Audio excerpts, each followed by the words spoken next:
Ndokumbirawo kamundisvitsire shoko iri kuna uya ari kuzvitisa ruwaka uyu. Ari kuzvitisa ruwaka uyu achiti vanhu batanai. Gore ra 2017 takaita mistake yekuisa Mnangagwa. That was not a mistake yekuisa Mnangagwa. You did it deliberately. Maitoziva kuti this guy is a murderer and a thief. He's a crook and a cruel man. Saka eni muZimbabwe anoda kusumuka munouraya. Iwewe pachako iwe saruwaka iwewe. Hakuna kutaura kunge munhu akanwa matuzvi uri kunzwa. Kutaura zvinhu zvakaora, zvinhu zvinonhuhwa. Unotaura kunge munhu adya dhodhi wakaita sei iwewe. Iwe pachako you are not even a Zimbabwean. Iwe saruwaka you are not even a Zimbabwean. Zvinoreve kuti saruwaka. Pachaunoendera pamberi pevanhu uchida kukosha uchitaura kuti vanhu kuZimbabwe batanai titere Geza tididi. Geza is a criminal. Geza is a criminal, is a knowing criminal. Deo criminality wake ka waizikanwa nevanhu vacho. Munhu akaitira utsinya hama dzake nevavakidzani vake nevanhu vagere munzvimbo imomo kusanyati. Deo utsinyeka hwaGeza akagumira kuvarungu vakatorera mapurazi nemahotera. And I would mislead the people. Who is Geza? The very Geza itaura nemuromo wake kuti pumped out man pa 2017 vachisimudzira kuti Mnangagwa apinde. Isu tichitaura kuti atimuda is a criminal. Imi makati muri kumuda. Now you're talking another shit. Yeah, Geza, who are you? Why usingataura zvekumusha kwenyu? Iwe uri muchikunda, you are not even a Zimbabwe anyway. We are not even interested kunzwa zvaunotaura. Unobatanidza vanhu urani. Vanatebha muliswa vatiri kuvarambira nawe kuti mabumbwa. Iwe uri muchikunda. Vanakasiku here tiri kuvarambira kuti mabwidi. You have fucked up the whole country. Chamunomirizika muchienda kumberi kwepolitics chi. Uitebha muliswa wanga achidedza uyu bopela. That bopela ari kumubetray achimutengesa the very bopela muchikunda. Handidi mimi machikunda makange mabatana here nemabumbwa kuti mabwida aya atinetsa G40 andakasikwere na chiyangu kuti vapidi gure because for 37 years mabwida akanga akuramba kubva pachigaro. Imimi mabumbwa makati muda kupinda makabvumirana nemachikunda uyu chiwenga muchikunda kwa motaura kuti kudiko politics dzamaita dzekuda kuvhengedzera muchimhanya pamberi pedu muchibatanidza vanhu muchididi muchitungamira kuma opposition takukuzivai mese. We know each one by one. Nobody is going to be spared. Usati wataura nawe kuti kubatanidza vanhu taura dzinza rako nemutupo wako. Imimi muri machikunda you are not even in Zimbabwe. Ndozvo ndakambonetsana naStolezvi achida kuonererwa. Chiti hey Jeff Judah anopenga anodi. Yeti ivo maswati. Ndakabvunza vanhu kuti zvinoreveiko imi maZimbabwe makaranga nemakalanga nemasamanyika nemakorekore nemazezuru yona samtoko nematonga nemavhenda. Ndakabvunza zvinoreveiko kuti Stole zvikanzi amaswati aya mani muri ana Stole maswati iko zvinozviwa saruwaka iwe huzi saruwaka uri muchikunda chamuri kunanazikira muchimiramira chamunomirizika pa politics dzenyika isiri yenyu chiko that time yakapera kudhara expired. Tutaura kuti achada kunzwa imi maforeign national muchitaura zvepolitics dzemusha medu ndimi muri kukonzera kuti manjika muchazoita kuti zvinhu zvitozoita wese. Muri kumirizira iko pamberi pepolitics dzenyika isiri yenyu ana saruwaka.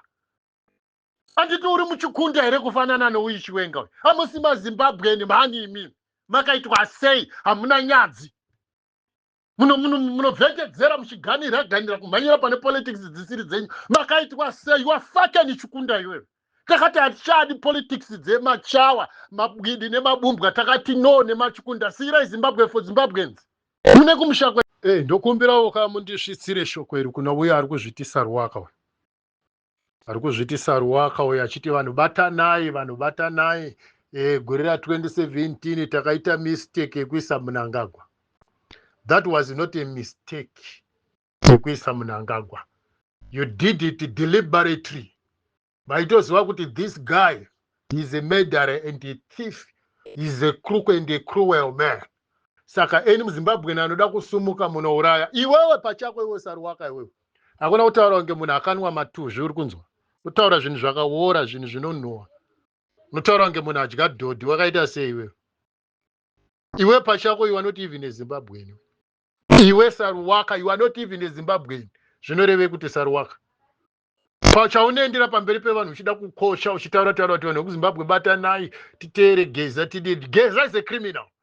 Geza is a criminal, is a knowing criminal. Deu criminality hwake ka waizikanwa nevanhu vashoma. Munhu akaitira utsinya hama dzake nevavakidzani vake nevanhu vagere munzvimbo imomo kusanyati.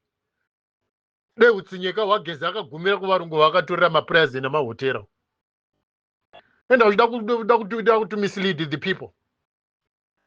Who is Geza? The very Geza aitaura nemuromo wake kuti pumped out man pa 2017 vachisumizira kuti Mnangagwa apinde. Isu tichitaura kuti atimuda is a criminal. Imi makati muri kumuda. Now you talking another shit. Yeah, Geza, who are you? Why usingataura zvekumusha kwenyu? Iwe uri muchikunda, you are not even a Zimbabwe anyway. We are not even interested kunzwa zvaunotaura. Unobatanidza vanhu urani. Vanatebha muliswa vatiri kuvarambira nawe kuti mabumbwa. Iwe uri muchikunda. Vanakasiku here tiri kuvarambira kuti mabwidi. You have fucked up the whole country. Chamunomirizika muchienda kumberi kwepolitics chi. Uitemba muliswa wanga achidedza uyu bopera. That bopera. They are kumubitray achimutengesa the very bopera muchikunda. Handiti mimi machikunda makange mabatana here nemabumbwa kuti mabwida aya atinetsa G40 andakasikwere nana chiyangu kuti vapidi gure because for 37 years mabwida akanga akuramba kubva pachigaro. Imimi mabumbwa makati muda kupinda makabvumirana nemachikunda uyu chiwenga muchikunda kwa motaura kuti kudiko politics dzamaita dzekuda kuvhengedzera muchimhanya pamberi pedu muchibatanidza vanhu muchididi muchitungamira kumaopposition. Takukuzivai mese. We know each one by one. Nobody is going to be spared. Usati wataura nawe kuti kubatanidza vanhu taura dzinza rako nemutupo wako. Imimi muri machikunda, you are not even in Zimbabwe. Ndozvo ndakambonetsana naStolezvi achida kuonererwa chiti hey Jeff Judah anopenga anodi yeti ivo maswati. Ndakabvunza vanhu kuti zvinoreveiko imi maZimbabwe makaranga nemakalanga nemasamanyika nemakorekore nemazezuru vana samtoko nematonga nemavhenda. Ndakabvunza zvinoreveiko kuti Stole zvikanzi amaswata aya mani muri ana Stole maswata iko zvinozviwa Saruwaka. Iwe who's Saruwaka?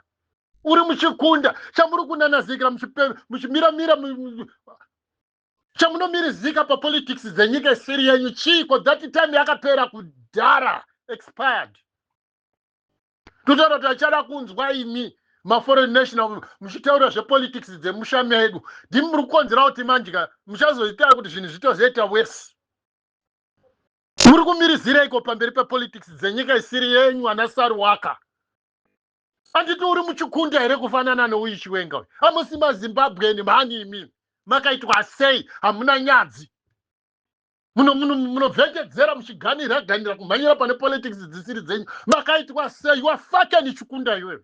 Takati hatichadi politics dzemachawa mabwidi nemabumbwa. Takati no nemachikunda. Sirai Zimbabwe for Zimbabweans.